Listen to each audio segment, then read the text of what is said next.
na shida na wewe kidogo.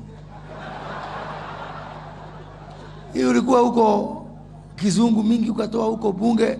My friend, kuja hao Wanyole wapeleke pole pole. Hiyo kizungu mingi tutaacha kidogo.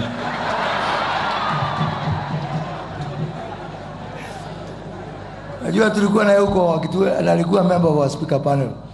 Mheshimiwa Agoi, ambassador wetu brand new, Maiti PS wangu na watu wa Vihiga, Mrembe Hadi, Mrembe Boss, Mrembe Swa, Mrembe Lamu, Musangalile.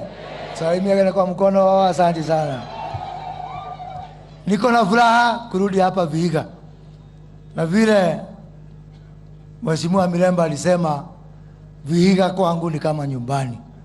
Hii kaunti yenu naipenda sana.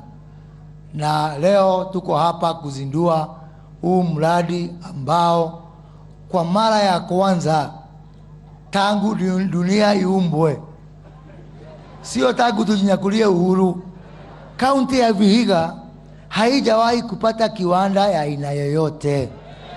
Ukiondoa ile factory kama majani chai pale Mudete, hakuna industry nyingine yote. Na kwa hivyo wale ambao watafanya mtihani, mkiulizwa mtu wa kwanza kuleta viwanda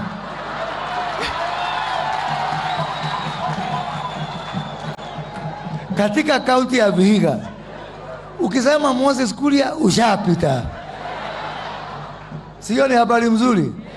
Na kwa hivyo mimi niko na furaha kwa sababu litakuwa kwa historia kwamba mimi wakati nilikuwa waziri kwa kipindi cha miezi 11 na siku 6, 11 months and 6 days ambao nimekuwa waziri wa hii wizara, ndio Mungu alionekania watu wa Vihiga na wakapata kiwanda yao.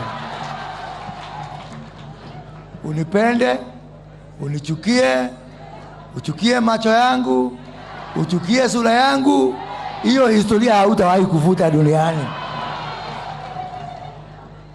Na ni kwa sababu hii ndio njia ya kipekee tutaweka pesa kwa mfuko ya watu wa Vihiga na tupatie vijana wetu kazi.